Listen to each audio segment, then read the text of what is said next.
বন্ধুসকল, আপোনালোকক এটা বিশেষ জেগালৈ লৈ আনিছোঁ, যিটো আজি আপোনালোকে দেখি খুব আনন্দ পাব। বলক এই জেগাডোখৰনো কেনেকুৱা কি হয় এয়া আমাৰ নেত্ৰ গগৈ ছাৰে আপোনালোকক বৰ্ণনা কৰিব। বলক। মোৰ সহযোগী এয়া সুমিত কুমাৰ থাপা আৰু মই নেত্ৰ গগৈ, আৰু লগতে ইতিমধ্যে বিকাশ পেগুৱে কৈছে যে আমি ক'লৈ আহিছোঁ আজি আপোনালোকক অলপ পিছতে দেখুৱাম। আহকচোন আমি এনেকুৱা এটা স্থানলৈ লৈ যাম, ডাইৰেক্ট যোৰহাটৰ দৰবাৰৰ পৰা আমি আহিছোঁ আমাৰ পৰীক্ষাৰ্থীসকলক লৈ। আমি সকলোখিনি আপোনাৰ পুংখানুপুংখকৈ দেখুৱাবলৈ চেষ্টা কৰিম আৰু আশা কৰোঁ এই কথাখিনি আপোনালোক নহয় সকলোকে অসমৰ যিসকলৰ মানে বিভিন্ন ধৰণৰ ক্ৰীড়া সম্পৰ্কত সমস্যা আছে সেই ব্যক্তিসকলে এই ভিডিঅ'টোৰ পৰা যথেষ্টখিনি শিকিব লগা আছে। আপোনালোকে এইফালে আপোনাৰ মই বিকাশক ঘূৰাই দিবলৈ গৈছোঁ। আমি ক'ত সোমাইছোঁ দেখিছে, Assam high performance sports training and rehabilitation centre Jorhat. অকণমান বিকাশক এইফালে আহিবলৈ অনুষ্ঠানটো কেতিয়া আৰম্ভ হৈছে আপোনালোকে দেখক। এই অনুষ্ঠানটো আৰম্ভ হৈছে 2023 চনৰ 12 অক্টোবৰ তাৰিখে। উচ্চ প্ৰদৰ্শনকাৰী ক্ৰীড়া প্ৰশিক্ষণ আৰু পুনৰ্বাসন কেন্দ্ৰ যোৰহাট, যাক ইংৰাজীত কোৱা হৈছে high performance sports training and rehabilitation centre Jorhat. আপোনালোকে শুনি ভাল হ'ব, এইটো চেণ্ট্ৰেল গভৰ্ণমেণ্টৰ CSR ইনিচিয়েটিভৰ অইল আৰু NRL এই অনুষ্ঠানটো পৃষ্ঠপোষকতা কৰিছে, যিটো আমাৰ মুখ্যমন্ত্ৰী ডক্টৰ হিমন্ত বিশ্ব শৰ্মা ডাঙৰীয়াই 12 অক্টোবৰ 2023 তাৰিখে এই অনুষ্ঠানটো শুভ উদ্বোধন কৰিছিলে। এতিয়া বাকী আপোনালোকে ইয়াত ফলকত দেখিছে কোন কোনসকল মহান ব্যক্তি ইয়াত উপস্থিত আছিলে। সেই অথনিখন কাৰ্যকৰী কৰাৰ সময়ত মই বিকাশক দেখুৱাবলৈ অনুৰোধ যে সেই সময়ৰ বৰ্তমানো বিত্তমন্ত্ৰী অজন্তা নেওগ ডাঙৰীয়ানী আছিলে, তপন কুমাৰ গগৈ ডাঙৰীয়া আছিলে সন্মুখত, আৰু লগতে কামাখ্যা প্ৰসাদ ডাঙৰীয়া আছিলে সেই অন্তত। ব'লক এতিয়া আমি ভিতৰলৈ যাওঁ।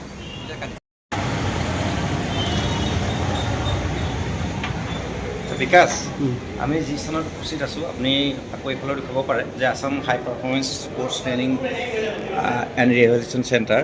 আচলতে আপোনালোকে সকলোৱে শুনিছে ভাৰতবৰ্ষৰ এগৰাকী অন্যতম ক্ৰীড়াবিদ, যি অলিম্পিকত আমাৰ ভাৰতবৰ্ষৰ হৈ স্বৰ্ণ আনিছিল, অভিনৱ বিন্দ্ৰা।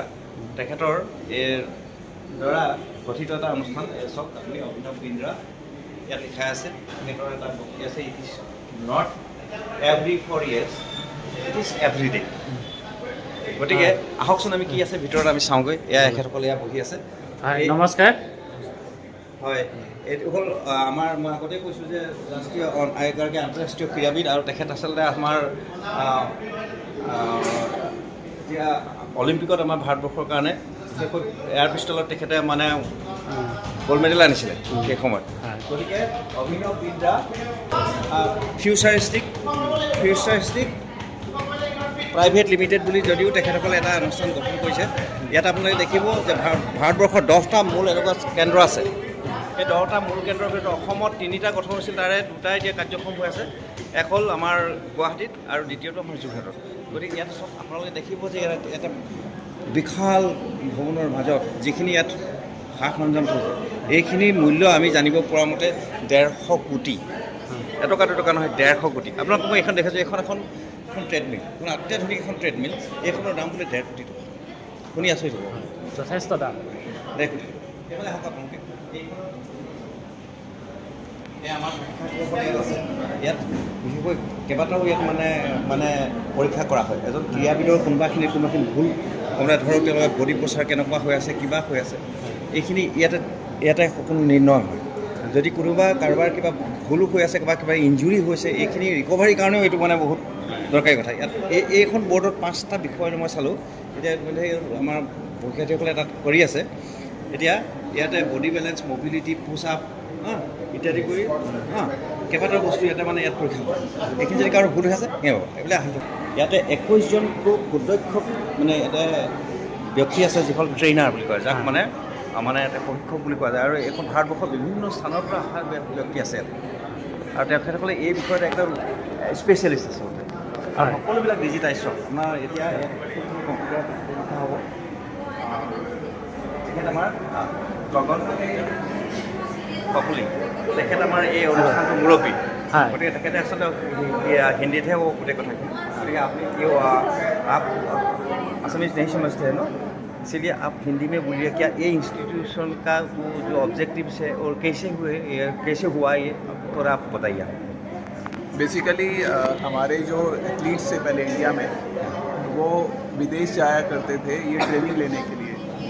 तो अभी ये असम गवर्नमेंट का एक बहुत अच्छा इनिशिएटिव है कि उन्होंने जो वर्ल्ड क्लास मशीन्स हैं, जो वर्ल्ड की बेस्ट मशीन है, वो यहाँ पे लाके जोरहाट में एक सेंटर खोला है, जिससे हमारे जितने भी एथलीट्स हैं यहाँ, जो लोकल एथलीट्स हैं हमारे जोरहाट के, उनको एक चांस मिल सके कि वो टॉप लेवल तक पहुंच सके, यहाँ पे ट्रेनिंग करके, टेस्टिंग करके और इस फैसिलिटीज़ को यूटिलाइज करके। कोई इंजरी होता तो इसमें रिहेबिलिटी होता है। हाँ, यहाँ पे कोई भी इंजरी हो, कोई भी स्पोर्ट्स इंजरी हो, तो एथलीट्स के लिए फ्री ऑफ कॉस्ट ट्रीटमेंट है, उनके लिए फ्री ऑफ कॉस्ट रिहेबिलिटेशन है, ट्रेनिंग है, रिकवरी है, सब कुछ है।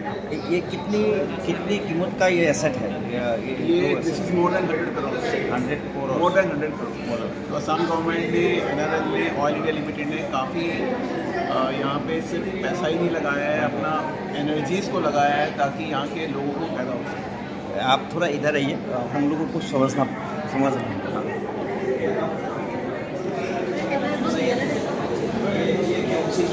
ऑक्सीजन इंडस्ट्री है।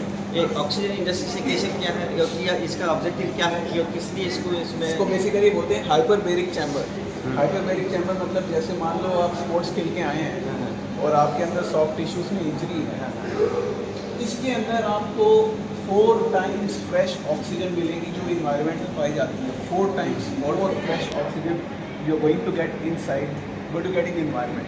और हाई ऑल्टीट्यूड में खेलने के लिए इसमें प्रेक्टिस हाई ऑल्टीट्यूड में खेलने के लिए অঞ্চলবোৰ যিখিনি মানে ঠাই আছে, ধৰক ভাৰতবৰ্ষৰ বিভিন্ন ওখ ঠাইবিলাকত, ধৰক হিমাচল প্ৰদেশত হওক, आप किसी हाई रीजन पे जा रहे हैं, जैसे आप अरुणाचल में जा रहे हैं, कहीं पे जहाँ पे पहाड़ हैं, तो वहाँ पे ऑक्सीजन लेवल जो है अलग होता है। तो उसके लिए ट्रेन करने के लिए आपको ये मशीन जो है बहुत मदद करेगी, क्योंकि आपकी बॉडी में ऑक्सीजन को इन्फ्यूज कर देगी। ठीक है, ये जो मशीन है ऑल्टर जी, यानी ग्रेविटी को जो ऑल्टर कर दे, उसको ऑल्टर जी बोलते हैं।